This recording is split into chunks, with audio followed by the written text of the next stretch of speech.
تجھ پر حق ہے۔ آپ صلی اللہ علیہ وسلم نے انہیں فرمایا ایسا نہ کرو کہ تم ایک مہینے میں 3 روزے رکھ لیا کرو، نفلی روزے۔ جب 3 روزے رکھو گے تو ایک روزہ 10 روزوں کے برابر اللہ ثواب دے گا، تو 3 دن کے روزوں کا کتنا ثواب ملے گا؟ 30 دنوں کا۔ ہر مہینے 3 روزے رکھو گے تو تمہیں پورے سال کے روزے رکھنے کا ثواب ملے گا۔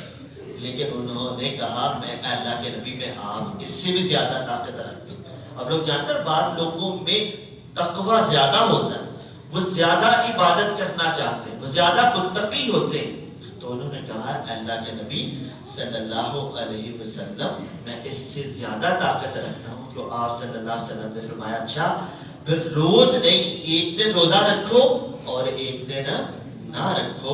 تو انہوں نے کہا ٹھیک ہے، اس سے زیادہ کی اجازت نہیں ہے۔ یاد رکھیے اگر کوئی روزہ روز بھی رکھنا چاہتا ہے تو سمجھ لے روز روزہ رکھنے کی اجازت نہیں۔ ایک دن روزہ رکھ سکتے ہیں لیکن ایک دن پھر چھوڑنا پڑے گا، یہ اس سے آگے نہیں جا سکتے۔ لیکن بہتر کیا ہے کہ اگر کوئی روزہ رکھنا چاہتا ہے تو ہر مہینے 3 روزے رکھ لے، جو آپ صلی اللہ علیہ وسلم ترغیب دی۔ تو حضرت عبداللہ بن عمرو بن العاص بیان کرتے ہیں کہ جب میں بوڑھا ہو گیا تو پھر میں بڑا پچھتایا۔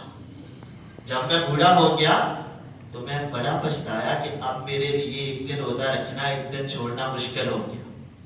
اگر میں اس وقت رسول اللہ صلی اللہ علیہ وسلم کی دی ہوئی رخصت کو مان لیتا تو آج میرے لیے مشکل نہ ہوتی۔ تو اس لیے دین کو سمجھے کہ دین ہم سے کیا تقاضا ہے۔ اسی طرح ایک اور صحابی ہے حضرت ابو درداء رضی اللہ تعالیٰ عنہ، وہ بھی دن کو روزہ رکھتے تھے، رات کو عبادت کرتے تھے، اپنی بیوی کے پاس نہیں جاتے تھے۔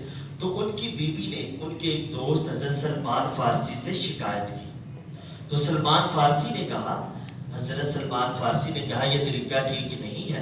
اِنَّ لِرَبِّكَ عَلَيْكَ حَقًّا، تیرے رب کا بھی تجھ پر حق ہے، تیری جان کا بھی تجھ پر حق ہے، تیری بیوی کا بھی تجھ پر حق ہے، اور ہر ایک کو اس کا حق دو، زیادتی نہ کرو۔ اعتدال، اللہ تعالیٰ نے اعتدال کو پسند کیا۔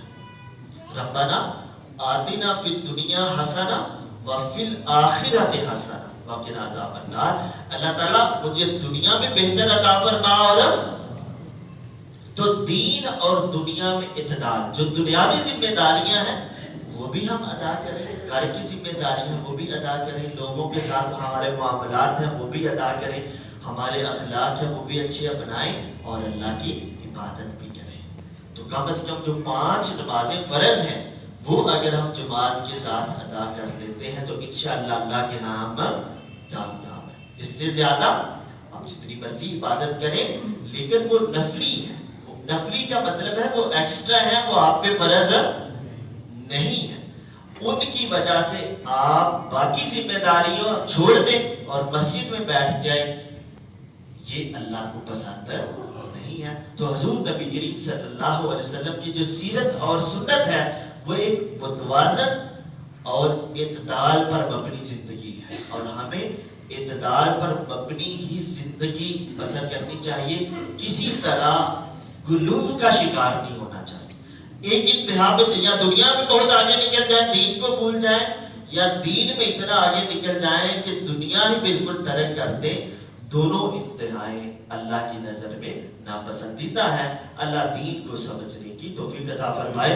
وآخر دعوانا الحمدللہ رب العالمین۔